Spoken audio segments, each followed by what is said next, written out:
Alors aujourd'hui je vais vous parler de la coqueluche.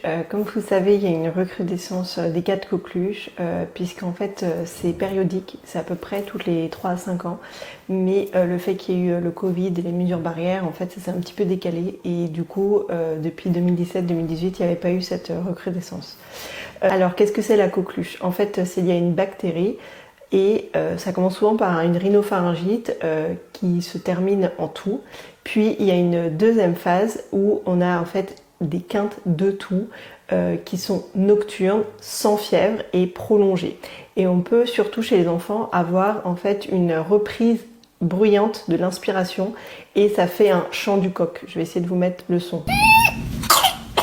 Voilà. Et donc en fait, heureusement, il y a des vaccinations qui sont faites maintenant chez la femme enceinte. Donc, pour toute grossesse, pour protéger le nouveau-né, il faut se faire vacciner entre 20 et 36 semaines d'aménorrhée, et ce qui va permettre en fait de protéger le nouveau-né le temps qu'il lui soit vacciné. Les bébés, les enfants de moins d'un an, c'est ceux qui sont en théorie les plus susceptibles de faire des formes graves.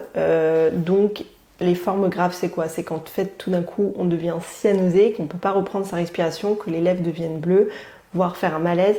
Et ça, il faut absolument appeler le 15. Alors très simple, comment on détecte la coqueluche? Finalement, c'est juste un prélèvement nasopharyngé et on fait une PCR coqueluche dessus. Donc finalement,